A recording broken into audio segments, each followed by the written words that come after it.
You better help them in collecting questions from Arabic-speaking people, from Germany, from Belgium, from Holland, from all European countries. There are quite a few Arab Ahmadis with the grace of Allah. So you give them a fax, send them a fax to collect Arab questions, not Pakistani questions, right? And then we'll have a long list, and inshallah it will be easier for the next time. Okay? Yes. I have read once that the promised Messiah ﷺ has said that we can change what is destined by prayers. We can stop what is destined. So I didn't understand exactly what is the meaning of this. On this I have in fact spoken during one of my durus in the past. The relationship between human conduct, efforts and endeavors on the one hand, and the destiny made by God. Now, how can destiny be changed? This is the question. Now, this is a very profound issue and very complex for some people at least. So let me first expand this answer beyond the scope of your question. If I remain limited within the scope of your question, then the answer will not be understandable by others, right? Now, this is a very, very long, it requires a very long and complicated answer to explain the perplexity of these issues. So if the answer is complicated, then naturally you have to expand it further and further to dilute it for people to understand. But I think I would remain confined to one or two particular examples from the Holy Quran, which will make the issue absolutely clear. Number one, the issue of Ajal Musamma. The Holy Quran categorically repeats that Ajal Musamma is something which cannot be changed. You can't go beyond it, you can't remain behind it. It's a fixed time, you will get the result, the decision, implemented at the time of Ajal Musamma, and you can't escape it. Yet the Holy Quran talks of dua and speaks of dua in a most powerful manner and convincing manner, that dua can do something for us. If everything is predestined to the point of every detail, then what is the purpose of dua? It's meaningless.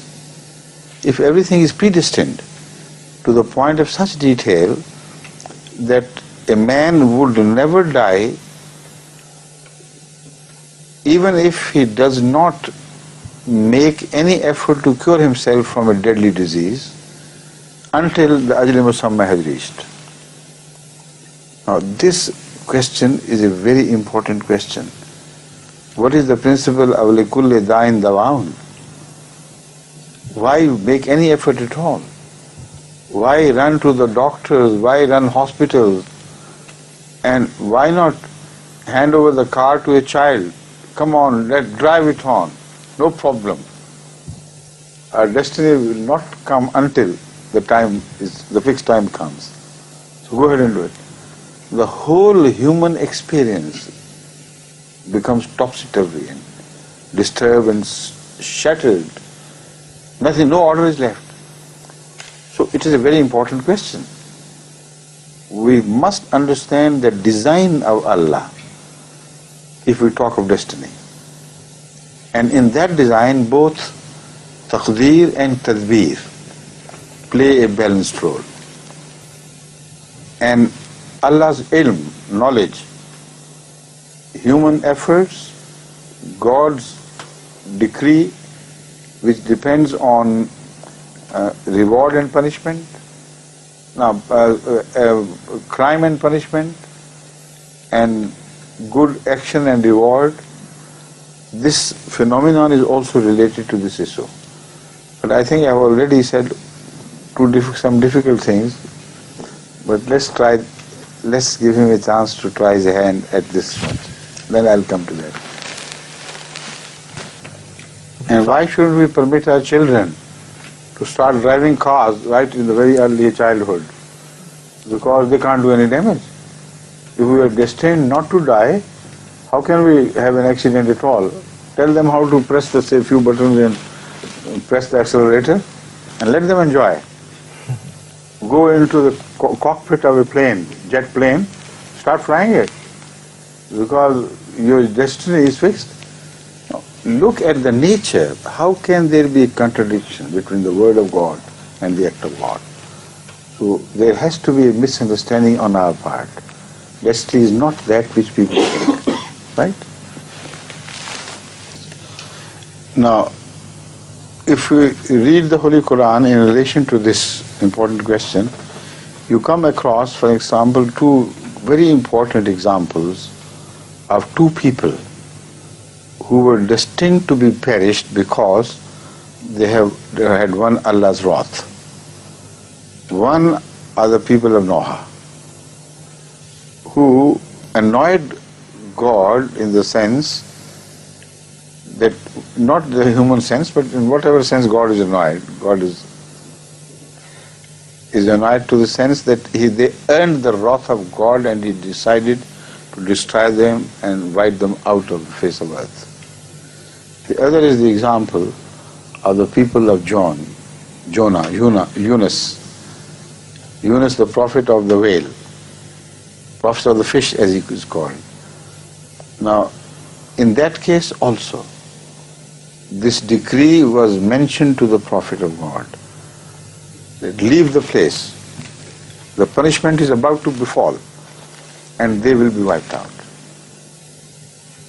They were not the people of Yunus. The people of Noah were wiped out, right? Yet destiny was in both cases the same destiny. It had come. What was the difference? Dua. The people of Yunus, all of them, after Yunus had left, repented. And it is said that the whole township realized that this prophet was true. And when he said that punishment of God is about to befall, it is going to befall. So do something about it. So they went out in the wilderness with all their children, with all the animals, the sheep, the goat, even the hens, and buffaloes, cows, whatever they had, camels, etc., they drove them out along with them and went in a vast open expanse. And there they kept them without food, and the children were not given milk by their mothers. So they cried, and they made such wailing that even the hard-hearted people started crying along with them. And there was such wailing as had never been heard in the world before. According to the Holy Quran, 100,000 people, plus minus, as the Holy Quran says. They were the people of Yunus, and according to the biblical accounts, which have not been contradicted by the Holy Quran, they all went out along with their animals in the open and then wailed so much that it was impossible for God, all merciful, all Afur, all beneficent, to reject that, communal wailing in the sight of Allah and seeking forgiveness and seeking Afur as well. And God decided, all right, I forgive you. Nothing will happen. And they believed in Yunus after he had left. But it is not the belief which came to the rescue. It was this prayer which came to the rescue. So the only difference between the people of Noah and the people of Yunus is the prayer or lack of prayer. So how important it becomes. If prayer has the power to change the destiny of 100,000 people, how can you doubt that it cannot change the destiny of one single person? See? Please. And the destiny was so powerful, so final, that the Prophet had declared it. And the honor of the Prophet was bound with that. So it was not just any destiny. It was a very special destiny. The truth of the Prophet relied on the fulfillment of this prophecy of his. But Allah is so merciful that He must have worked it out. He is mine. He won't run away from me.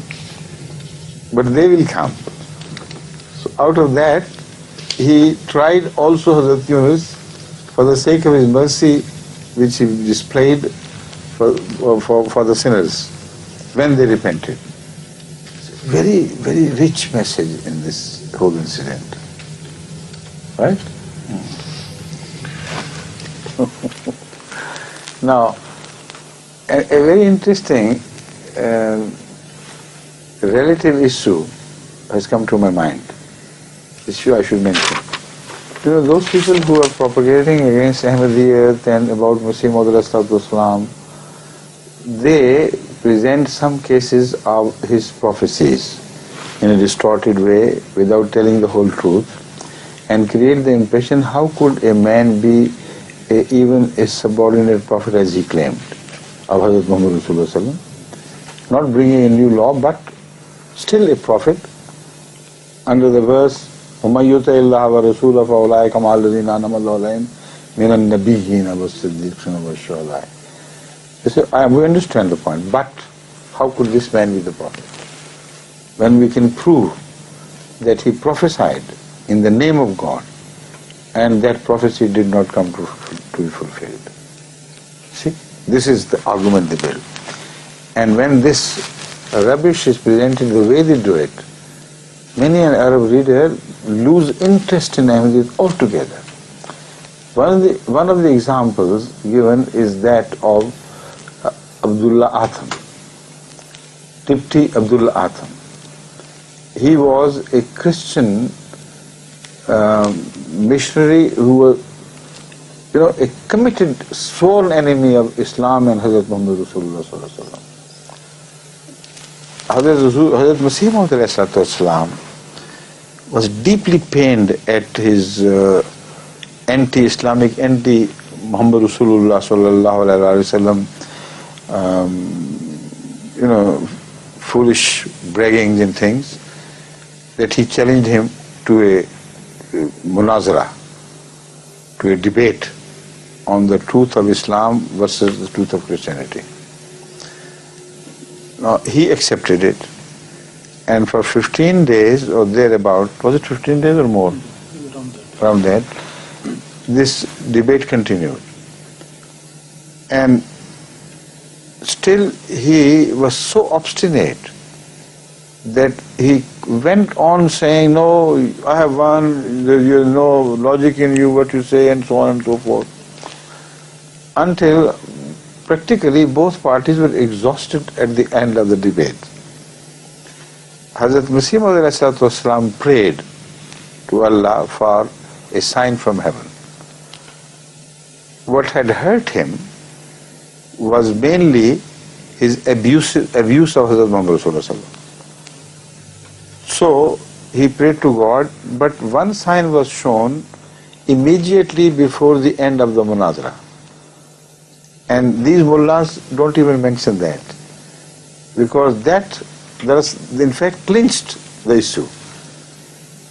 By the end of this munazara, suddenly the Christian missionary along with his followers brought a few patients who had lost their limbs, or they were, stricken with paralysis of some sort, or they were born blind, or born with some congenital defects and so on and so forth, which are incurable. And they brought them in a procession. Quite a few they collected from different hospitals. I said, all right, leave the rest of the debate alone. let us decide on the issue, this issue finally. Everyone in the world would know whether you are right or wrong. So they themselves collected those incurable patients to be presented to Hazrat Masih Maud alayhi salam with the demand that if you are a second Messiah, the Messiah used to cure these people like this. He used to cure the congenitally blind. He used to cure the leprous. He used to cure those who had no power left in their bodies and so on and so forth. Now it's a test. Forget about the debate. Come on, let's decide the issue on the basis of this trial we are going to put you to.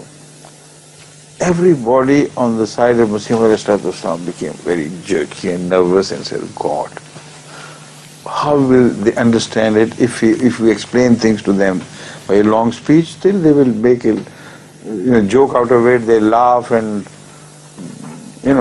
sort of deride whatever we say and run away with the bogus claim of victory. That was the fear, naturally.